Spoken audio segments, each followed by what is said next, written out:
السلام علیکم ورحمۃ اللہ وبرکاتہ۔ الحمد للہ رب العالمین والصلاة والسلام علی رسولہ الکریم وعلی آلہ واصحابہ اجمعین، اما بعد فاعوذ باللہ من الشیطان الرجیم، بسم اللہ الرحمن الرحیم۔ شہر رمضان الذی انزل فیہ القرآن ھدی للناس وبینات من الہدی والفرقان فمن شہد منکم الشہر فلیصم۔ بسم اللہ الرحمن الرحیم۔ رب اشرح لی صدری ویسر لی امری واحلل عقدۃ من لسانی یفقہوا قولی۔ سب سے پہلے اللہ سبحانہ و تعالیٰ کا شکر بجا لاتا ہوں، بے پایا درود و سلامتی ہو محمد مصطفیٰ صلی اللہ علیہ وسلم پر۔ محترم ناظرین کرام، رمضان المبارک کا ایمان کے 6 ارکان سے بڑا گہرا تعلق ہے۔ اس پر میں نے الحمدللہ مکمل 6 ایپیسوڈ آپ کو بتائے اور اس کے بارے میں ایکسپلین کرنے کے الحمدللہ میں نے سعادت حاصل کی، اور اس کے بعد گزشتہ ایپیسوڈ سے ہم نے یہ سیریز شروع کی کہ رمضان المبارک کا اسلام کے 5 ارکان سے بھی بڑا گہرا تعلق ہے۔ تو آئیے 6 ارکان کیا ہے پہلے دہراتا ہوں میں۔ ان تؤمن باللہ وملائکتہ وکتبہ ورسولہ والیوم الآخر والقدر خیرہ وشرہ، کہ تم اللہ پر ایمان لاؤ، اس کے فرشتوں پر ایمان لاؤ، اس کے کتابوں پر، اس کے رسولوں پر، آخرت کے دن پر، اور تقدیر کے اچھے برے ہونے پر ایمان لانا۔ یہ ہے ایمان کے 6 ارکان۔ اسلام کے 5 ارکان ہیں: شہادت اللہ الہ الا اللہ وان محمد رسول اللہ واقام الصلاۃ وایتاء الزکوٰۃ والحج وصوم رمضان، یعنی صحیح بخاری کے اندر اسلام کے 5 ارکان بتائے گئے۔ گزشتہ ایپیسوڈ میں نے آپ کے سامنے یہ بات رکھی تھی، اسلام کے جو 5 ارکان ہیں رمضان مبارک سے اس کا بڑا گہرا تعلق ہے۔ مثال کے طور پہ لا الہ الا اللہ محمد رسول اللہ، بنیاد اگر صحیح رہے گی تو اس کے اوپر عمارت کھڑی کر سکتے ہیں۔ عقیدہ ہی اگر صحیح نہیں ہے تو سارے اعمال صالحہ بیکار ہو جائیں گے۔ والعصر ان الانسان لفی خسر، قسم ہے زمانے کی، بے شک انسان بڑے خسارے میں ہے، سارے کے سارے انسان بڑے خسارے میں۔ الا الذین آمنوا، پہلے کیا ہے؟ ایمان۔ ایمان رہے گا، عقیدہ رہے گا، عقیدہ درست رہے گا۔ اگر ایمان میں شرک آ گیا، ایمان میں کفر آ گیا، ایمان میں بدعت آ گئی تو فائدہ نہیں۔ ایمان صاف ہونا ضروری، ایمان میں ملاوٹ نہ ہو، ایمان بالکل صحیح ہو، قرآن اور صحیح حدیث کے مطابق نبی صلی اللہ علیہ وسلم اور صحابہ کے زمانے میں جو طریقہ تھا اس طریقے پر عقیدہ رہے۔ اس کے بعد وعملوا الصالحہ، اس کے بعد وتواصوا بالحق، اس کے بعد وتواصوا بالصبر کہا گیا۔ یعنی مطلب یہ ہے کہ بنیاد ہی اگر ٹیڑھی ہو، خست اول چون نہد معمار کج تا ثریا می رود دیوار کج، اگر نیو بنیاد کی پہلی ہی اینٹ ٹیڑھی ہو، اب یہ دیوار آسمان تک بھی چلے جائے نا تو دیوار ٹیڑھی رہے گی۔ تو بنیاد سیدھا ہونا ضروری۔ ایمان، ایمان کی بنیاد پر ہے عمل صالح، اور عمل ہوگا تو آپ کو پھر دعوت کا کام کرنے میں بھی افیکٹو اسپیکر بنیں گے آپ، افیکٹو طریقے سے اصلاح دعوت کا کام ہوگا، کیونکہ آپ بھی عمل کریں گے تو اس کا اثر بھی پڑے گا انشاءاللہ۔ آپ کے قول کا اور آپ کے عمل کا دونوں کا اثر پڑتا ہے، صرف قول کا نہیں۔ وتواصوا بالصبر، اور صبر تو پونجی ہے، ان سارے چیزوں میں 4 چال لگا دیں گے انشاءاللہ۔ تو یہ پہلی چیز جو بتائی جا رہی ہے وہ ہے ایمان، عقیدہ، لا الہ الا اللہ محمد رسول اللہ۔ اس بارے میں مکمل 2 ایپیسوڈ میں نے لا الہ الا اللہ کی تشریح میں، نہیں ہے کوئی سچا معبود سوائے اللہ کے، یعنی لا الہ الا اللہ کلمہ توحید، محمد رسول اللہ کلمہ رسالت، اور توحید کے مقابلے میں کفر نہ ہو، شرک نہ ہو، نفاق نہ ہو، کلمہ رسالت یعنی سنت ہو تو اس کے مقابلے میں بدعت نہ ہو۔ توحید 5 پوائنٹ دماغ میں بٹھا لیجئے، بنیادی طور پر سمجھنے اور سمجھانے کے لیے انشاءاللہ یہ 5 پوائنٹ کام آئیں گے۔ اللہ کی ذات میں، اللہ کی ذات کے مقابلے کوئی ذات، اللہ کے نام، جو نام اللہ کے وہ نام پھر کسی کو نہیں دے سکتے آپ۔ اللہ کی صفتیں، جو صفتیں اللہ کی ہے پھر وہ صفتیں کسی اور کے اندر نہ ڈھونڈ سکتے نہ دے سکتے آپ۔ اللہ کے کام، اللہ کے کاموں میں کوئی شریک نہیں ہے، مارنا، جلانا، مصیبت ڈالنا، مصیبت ٹالنا، روزی دینا، بگڑی بنانا، اور اللہ کے ساتھ کی جانے والی عبادتوں میں کسی کو شریک نہ کرتے ہوئے یہ 5 حقوق ایک اللہ کے حوالے کر دینے کا نام توحید ہے۔ تو بہرحال لا الہ الا اللہ محمد رسول اللہ۔ آدمی یہ سوچے کہ اللہ تعالیٰ مجھے دیکھ رہا ہے تو رمضان مبارک میں وہ کھائے گا اور پیے گا نہیں، کیوں؟ چھپ کر بھی نہیں کھائے گا، کیونکہ وہ لوگوں کے لیے روزہ نہیں رکھ رہا، وہ کہ اللہ تعالیٰ کہہ رہے وَالصَّوْمُ لِي، روزہ تو میرے لیے، کیونکہ بھوکا ہے یا نہیں ہے کیسا پتہ چلے گا؟ صبح سے لے کے شام تک اس نے کھایا نہیں پیا، کیسا پتہ چلے گا؟ وہ تو اللہ بہتر جانتا ہے۔ تو اللہ تعالیٰ کہہ رہے اس کا تعلق ڈائریکٹ مجھ سے ہے، عقیدہ رہے گا کہ اللہ تعالیٰ مجھے دیکھ رہے۔ تو اس لیے ایمان باللہ سے، توحید سے بڑا گہرا تعلق ہے، عقیدے سے بڑا گہرا تعلق ہے۔ سیکنڈ ہے اقام الصلاۃ، نماز سے بڑا گہرا تعلق ہے، تراویح، قیام اللیل، فرض نماز کے ساتھ ساتھ آپ قیام اللیل کا اہتمام کرتے ہیں، رمضان مبارک میں نماز سے بڑا گہرا تعلق ہے۔ تیسرا صوم، صوم تو صوم ہی ہے، سب مسلمان جانتے ہیں رمضان مبارک آتے ہیں تو روزہ رکھتے ہیں۔ اللہ تعالیٰ بھی قرآن مجید میں ارشاد فرما رہے ہیں سورہ بقرہ سورہ نمبر 2 کے آیت نمبر 185 میں، فَمَا شَهِدَ مِنْكُمُ الشَّهْرَ فَلْيَصُمْ، جو کوئی اس مہینے کو پالے اس کے اوپر روزہ رکھنا فرض ہے۔ ہاں مسافر ہے، بیمار ہے، وہ الگ کنڈیشنز ہے، مجبوری کنڈیشن الگ ہے۔ روزے کا رمضان مبارک سے بڑا گہرا تعلق ہے۔ زکوٰۃ، کئی مسلمان تو رمضان سے رمضان تک انہوں نے زکوٰۃ کو فکس کر لیا، تو جون میں جو کہ رمضان چل رہا ہے، اب ایک آدمی پر اگر زکوٰۃ فرض ہو گئی کہ اس کے پاس نصاب پورا ہو گیا اور سال اس کا پورا ہو رہا ہے مئی میں، تو کیا وہ جون تک انتظار کرے گا؟ نہیں کرنا چاہیے۔ جیسے ہی زکوٰۃ آپ پر فرض ہوگی زکوٰۃ ادا کرنا چاہیے۔ ہاں اگر آپ کو رمضان سے رمضان کا ارادہ کرنا ہی ہے تو ایک سال آپ کیا کریے، زکوٰۃ ذرا پہلے دے دیجئے۔ مان لیجئے اگلے سال جو مئی میں ہونے والی تھی آپ نے اس سال جو ہے نا رمضان میں دے دیا، یعنی کہ جب بھی آپ کے پاس رمضان آئے گا تو کوشش یہ کریے کہ پہلے تو زکوٰۃ آپ دے سکتے لیکن ٹائم ہو جانے کے بعد ٹلا کے نہیں دے سکتے، کیونکہ نبی اکرم صلی اللہ علیہ وسلم عباس رضی اللہ تعالیٰ عنہ سے 2 سال کی آپ نے زکوٰۃ ایڈوانس لے لی تھی، تو ایڈوانس جائز ہے لیکن تاخیر کرنا جائز نہیں۔ تو بہت سارے ہمارے بھائی یہ سمجھتے ہیں تو رمضان مبارک میں زکوٰۃ دینا ہے تو اپنے ٹائم جو ان کا فریم ہے اس سے آگے کر کے رمضان کا انتظار کرتے ہیں، یہ صحیح نہیں ہے۔ تو بہرحال لیکن اکثر دیکھا گیا ہے کہ لوگ کیا کرتے ہیں، رمضان مبارک کو بنیاد بنا کر زکوٰۃ ادا کرتے ہیں۔ اور اگر ایک آدمی کہہ رہا ہے کہ نہیں میں زکوٰۃ تو عام دنوں میں ادا کرتا ہی ہوں، تو صدقات ہے۔ رمضان مبارک میں صدقات، نبی اکرم صلی اللہ علیہ وسلم کے بارے میں آتا ہے کہ اکریح المرسلہ، ایک کھلی ہوئی ہوا جیسے دیکھتی نہیں کہ کس کو فائدہ پہنچا رہی ہے، فائدہ مند ہوا، تو نبی اکرم صلی اللہ علیہ وسلم جانے انجانے ہر ایک کو جو بھی دیکھے کہ ضرورت مند ہے آپ پیسہ دیتے چلے جا رہے ہیں، صدقہ و خیرات۔ تو رمضان مبارک کا صدقات سے بڑا گہرا تعلق ہے، رمضان مبارک کا نماز سے بڑا گہرا تعلق ہے، رمضان مبارک کا عقیدے سے بڑا گہرا تعلق ہے، رمضان مبارک کا روزے سے بڑا گہرا تعلق ہے۔ اب 5 والوں ایک آدمی کہے گا بھائی حج تو رمضان میں نہیں رہتا ہے نا، پھر آپ کیسا کہہ رہے ہیں کہ اسلام کے 5 ارکان کا رمضان سے بڑا گہرا تعلق ہے، حج کے دنوں میں حج ہوتا ہے۔ اب بتائیے آپ اسلام کا 5واں رکن تو حج ہے نا، پھر آپ کیسے کہتے ہیں کہ اسلام کے 5 ارکان کا رمضان مبارک سے بڑا گہرا تعلق ہے؟ میرا جواب یہ ہے کہ آپ غور کر کے دیکھیے، صحیح بخاری کے اندر کتاب الصوم کے اندر امام بخاری رحمۃ اللہ علیہ نے وہ حدیث شریف بھی لائی ہے کہ نبی اکرم صلی اللہ علیہ وسلم نے ارشاد فرمایا اگر کوئی رمضان المبارک میں عمرہ کرتا ہے میرے ساتھ حج کرنے کا جو ثواب ہے وہ ثواب لکھا جائے گا۔ حج سے تعلق ہوا کہ نہیں؟ اور عمرہ کیا ہے؟ یہ حج اصغر ہے، چھوٹا حج اس کو کہتے ہیں، اس لحاظ سے بڑا تعلق تو بنا نا، الحمدللہ اتنے بڑے بڑے عبادات کا تعلق رمضان المبارک سے ہے۔ تو ایمان کے 6 ارکان کا اور اسلام کے 5 ارکان کا رمضان مبارک سے بڑا گہرا تعلق ہے۔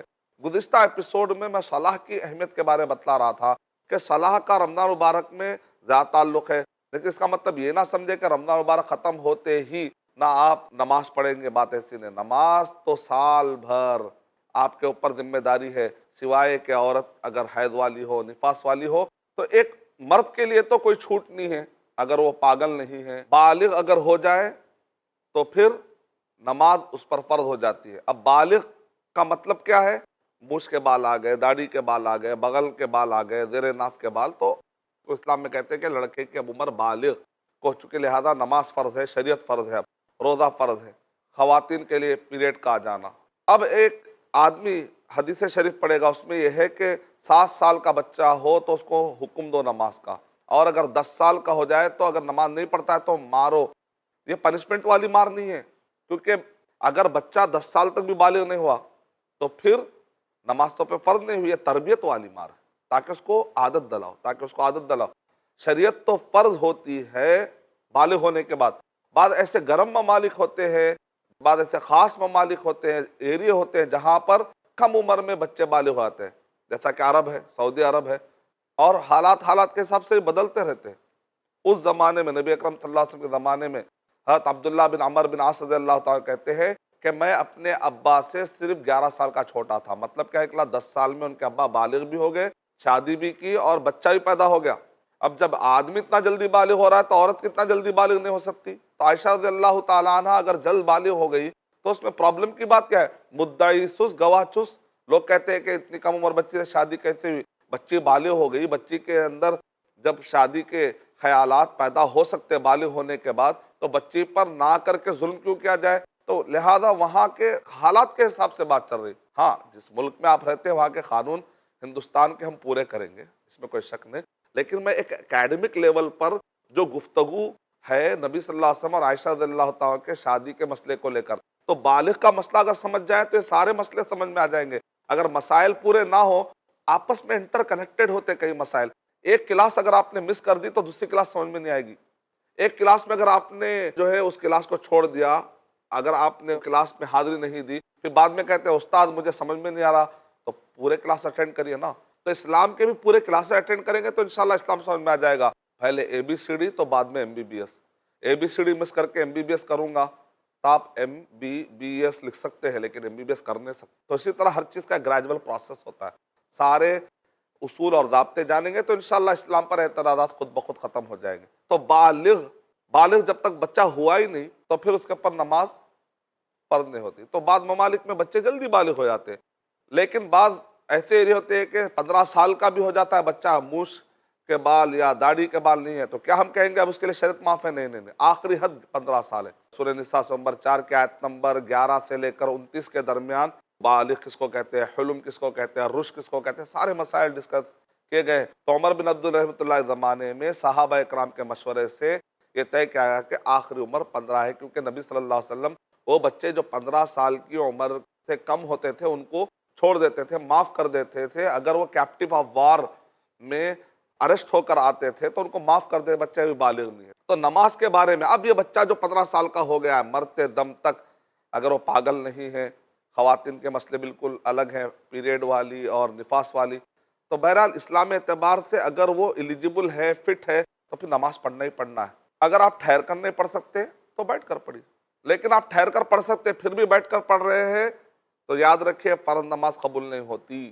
یعنی آپ کو ٹھہر کر پڑھنا ہی پڑھنا ہے. لیکن آپ ٹھہر کر نہیں پڑھ سکتے، درد ہے تو آپ بیٹھ کر پڑھ سکتے ہیں. وضو پانی سے کرنا آپ کے لیے بیماری کا باعث ہو سکتا ہے تو آپ تیمم کر سکتے ہیں. نبی صلی اللہ علیہ وسلم کے زمانے میں منافقین بھی نماز نہیں چھوڑتے تھے. اب آپ اور کیا اندازہ لگائیں نماز کی اہمیت کا. نماز نبی صلی اللہ علیہ وسلم کے زمانے میں اس سے پتہ چلتا تھا کہ ایک آدمی کا ایمان کیا لیول کا ہے، اسلام کیا لیول کا ہے. نماز کا اہتمام اگر نہ ہو، اس کی تعظیم نہ ہو، تو لوگ کہتے ہیں بھئی آدمی کا ایمان اور اسلام ذرا کچا ہے. تو نماز سے اندازہ لگا. تو اس زمانے کے منافقین بھی نماز نہیں چھوڑتے تھے، صفوں میں آ کر نماز پڑھتے تھے. اللہ تعالیٰ ہماری حفاظت فرمائے. جنگ چل رہی ہے تو اس زمانے میں ایک صف نماز پڑھتی تھی، دوسری صف جنگ کرتی تھی، اور جنگ کرتے کرتے وہ لوگ پیچھے آتے تھے اور جو نماز پڑھنے والے ہیں وہ لوگ جا کر جنگ کرتے تھے. اور امام صاحب جب سلام پھیرتے تھے تو پورے مل کے سلام پھیرتے تھے. یعنی کہ یہ نماز کے اندر شفٹنگ، ایک رکعت وہ پڑھ رہے ہیں، دوسری رکعت وہ پڑھ رہے ہیں، یہاں تک کہ یہ گنجائش بھی، لیکن نماز نہیں چھوڑتے. بہرحال جنگوں کے حالات بالکل الگ ہے، جنگوں کی نماز کا طریقہ بالکل الگ ہے. میں جائز جنگوں کی بات کر رہا ہوں جس کو دنیا اپروو کرتی ہے، ڈیفینسو اور پری ایمپٹیو اٹیک کی. اب اس پہ آپ غور کریے. شیخ بن باز رحمۃ اللہ علیہ کے پاس مسئلہ آیا کہ آدمی نے کہا میں ایک ایسا سرجن ہوں، میں ایک ایسا آپریشن کرنے والا ہوں جو بہت ہی کریٹیکل آپریشنز کو میں دیکھتا ہوں کہ آدمی کا جو ہارٹ کا آپریشن ہوتا ہے، میں وہ سرجن ہوں. اور بعض اوقات بعض اتنے لمبے لمبے آپریشن ہوتے ہیں نا کہ میں نماز کے لیے ہٹ نہیں سکتا وہاں سے. ایک ایک دن لگاتار پورے مریض کو دیکھنا رہتا ہے، آبزرو کرنا رہتا ہے، میں ادھر سے ہٹ نہیں سکتا، میں کیا کروں؟ کئی مفتیوں سے پوچھتے پوچھتے شیخ بن باز رحمۃ اللہ علیہ تک آدمی پہنچا. تو شیخ بن باز رحمۃ اللہ علیہ نے کہا اچھا اتنا بزی ہو جاتے آپ کہ آپ کو وہاں سے ہٹنے کا ٹائم نہیں ہے؟ بالکل نہیں. اچھا آپ یہ بتائیے کہ ٹوائلٹ اگر اس دوران آتا ہے تو کیا کرتے؟ نہیں نہیں، میں اتنا ٹائم تو نکال لے سکتا ہوں، اس دوران کوئی نہ کوئی آبزرو کرتے. تو شیخ بن باز رحمۃ اللہ نے کہا کہ لمبی نفلی والی اور سنت والی نماز نہیں، فرض نماز آپ پڑھ لیجئے، اتنے ہی ٹائم پہ تو نماز بھی ہو جائے گی. آپ وہیں پر جو ہے جماعت بنا لیجئے، ختم. ایک آدمی آپریشن کے دوران کھانا تو کھاتا ہے، ٹوائلٹ کو جاتا ہے، اتنی دیر میں تو نماز ہو جائے گی. نماز کوئی لمبی شے نہیں ہے کہ آپ مسجد جا کر پڑھیں گے تو ہی ادا ہوگی، وہیں پر آپ جماعت قائم کر سکتے ہیں. مجبوری کے حالات الگ ہیں، نارمل حالات الگ ہیں. اسی طرح ایک مرتبہ ایک پائلٹ نے سوال کیا کہ میں عصر کی نماز پڑھے بغیر اور میں نے پلین کو اڑا دیا، اب میں واپس بھی جا نہیں سکتا، اور مغرب کی نماز کا ٹائم آ جانے کے بعد عصر کی قضا ہو جائے گی. اگر ایسا مسئلہ دوبارہ آ جائے تو میں کیا کروں؟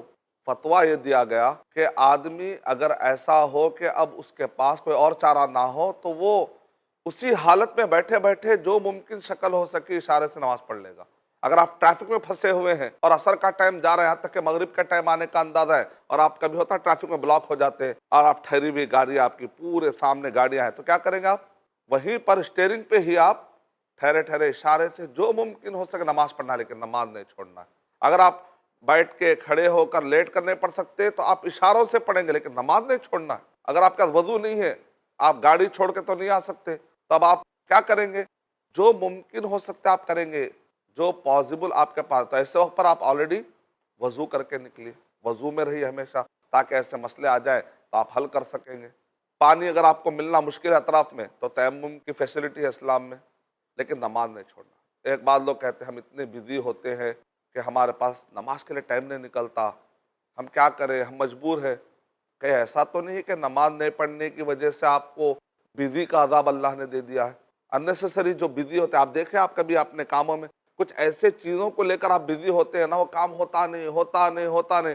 اگر اللہ کی رحمت آتی تو ہو سکتا ہے کہ وہ کام جو رکاوٹیں ختم ہوتی تھی۔ آپ کے کاموں میں زیادہ رکاوٹ آنا بھی عذاب ہے نا۔ اگر اللہ چاہے تو کیا وہ رکاوٹیں دور نہیں ہو سکتی؟ تو نماز پڑھیے، نماز پڑھ کر آپ اللہ کی مدد کو ساتھ میں لیجئے، انشاءاللہ دنیا کی رکاوٹیں بھی دور ہو جائیں گی انشاءاللہ۔ وَاسْتَعِینُوا بِالصَّبْرِ وَالصَّلَاةِ، تم صبر اور صلاح کے ذریعے سے نماز سے مدد طلب کرو۔ بعض لوگ کہتے ہیں ارے میں دنیا کے فائدے کیوں اٹھاؤں بھائی، میں تو نماز اللہ کے لیے پڑھتا ہوں، پڑھوں گا تو اللہ کے لیے پڑھوں گا، نہیں تو نہیں پڑھوں گا۔ ویسی بات نہیں ہے، وہ اللہ تعالیٰ خود کہہ رہے ہیں مدد طلب کرو تم صبر اور صلاح کے ذریعے سے۔ تو دنیا میں درخت لگاتا ہے پھل کے لیے ایک آدمی، لیکن ساتھ میں سایہ ملتا ہے تو الحمدللہ۔ اصل تو مقصد آخرت کی کامیابی ہے، لیکن دنیا میں بھی فائدے مل رہے ہیں تو برا کیا ہے؟ ان الصلاۃ تنہا عن الفحشاء والمنکر، انسان کو نماز کیا کرتی ہے؟ پروگرامنگ ٹوورڈز رائٹیسنس، آدمی کو اچھائی کی طرف اس کا ذہن بناتی ہے۔ جب بھی وہ نماز کو آتا ہے، ارے میں نماز سے پہلے ذرا دھوکہ دیا تھا، اللہ تعالیٰ یاد آتا ہے۔ جب اقیم الصلاۃ لذکری، اللہ کو یاد دہانی کرانے کا نماز ایک ذریعہ ہے۔ جب نماز پڑھتے ہیں تو آپ کو آتا ہے ارے کوئی ہے جو مجھے پیدا کرنے والا ہے، ارے میں نے جو جھوٹ کہا تھا ابھی کاروبار میں، نہیں اب نماز کے بعد میں ایسا نہیں کروں گا۔ پھر آپ ایک نیا عہد لے کر اب سے میں ایسا نہیں کروں گا، تو آپ کے پاس ایک نماز پڑھنے کی وجہ سے کیا ہوتا ہے؟ آپ کو آہستہ آہستہ پروگرامنگ ہوتی ہے، برائیوں کے قریب نہیں جانا ہے، اس کے لیے کنٹرولنگ پاور پیدا ہوتا ہے، اور اسی طریقے سے برائیوں سے آپ کو یہ نماز روک دیتی ہے۔ تو ایک آدمی کہہ رہا ہے کہ میں اتنا بزی ہوں کہ میں نماز نہیں پڑھ پا رہا ہوں، کہ ایسا تو نہیں کہ آپ نماز نہیں پڑھنے کی وجہ سے اللہ نے آپ کو اتنا بزی کر دیا ہے۔ آپ ایک مرتبہ نماز پڑھ کے تو دیکھیں ہر کام کیسے اپنے اپنے حساب سے اللہ کی مدد آتے رہے گی، اللہ کی مدد آتے رہے گی انشاءاللہ۔ کچھ آزمائشیں اس کے بعد بھی ہو سکتی ہے، لیکن آپ ڈٹ کے رہیے، اللہ تعالیٰ انشاءاللہ اس آزمائش سے پورا باہر نکالے گا۔ اس کے پیچھے بھی حکمت ہوتی ہے کہ دیکھیں کہ آپ پکے ہیں یا کچے۔ تو اللہ سبحانہ و تعالیٰ اتمام حجت کر دیتے ہیں کہ آدمی کچا ہے یا پکا ہے۔ نبی اکرم صلی اللہ علیہ وسلم نے حدیث شریف میں یہ ارشاد فرمایا ہے، اللہ تعالیٰ خود کہہ رہے ہیں اے ابن آدم تفرغ لعبادتی، میرے لیے ٹائم نکالا کر، میری عبادت کے لیے ٹائم نکالا کر۔ اپنے بزی شیڈول کا بہانہ نہ دے۔ تیری مصیبت میں بھی اگر اللہ سبحانہ و تعالیٰ تجھے بھول جائے، وَلَا تَكُونُوا كَالَّذِينَ نَسُوا اللَّهَ فَأَنسَاهُمْ أَنفُسَهُمْ أُولَٰئِكَ هُمُ الْفَاسِقُونَ، اور تم ان لوگوں کی طرح نہ ہو جانا جنہوں نے اللہ کو بھلا ڈالا۔ اور پھر کیا نتیجہ کیا نکلے گا؟ فَاذْكُرُونِي أَذْكُرْكُمْ، تم مجھے یاد رکھو میں تمہیں یاد رکھوں گا۔ تمہارے مصیبت کے وقت پر اللہ تعالیٰ بھی آپ کا خیال رکھیں گے، لیکن آپ اچھائی کے وقت پہ اللہ کا خیال نہیں رکھتے، بزی کا بہانہ کب تک دیں گے؟ اے ابن آدم، حدیث شریف کا اے ابن آدم تو میرے لیے ٹائم نکالا کر۔ اگر تو میرے لیے ٹائم نکالے گا، تیرے ہاتھوں کو، تیرے زندگیوں کو میں مالا مال کر دوں گا، پبلک سے، لوگوں سے بے نیاز کر دوں گا۔ لیکن اے ابن آدم تو مجھ سے دور مت جا۔ تو اگر دور جائے گا نا مجھ سے، نماز نہیں پڑھے گا، اپنی لائف گزارے گا، منمانی لائف گزارے گا۔ نماز ایک علامت ہے، پہلی علامت، کیا بندہ جو ہے اللہ سبحانہ و تعالیٰ ایمان اسلام کا احترام کرتا ہے، باقی کے سارے چیزیں اس کو فالو کر لیتے آ جاتے ہیں انشاءاللہ۔ اگر تو میرے لیے ٹائم نکالے گا، دور مت ہو، اگر تو میرے لیے ٹائم نہیں نکالے گا نا تو تیرے ہاتھوں کو میں شغل سے بھر دوں گا، شغل یعنی کہ بزی کر دوں گا۔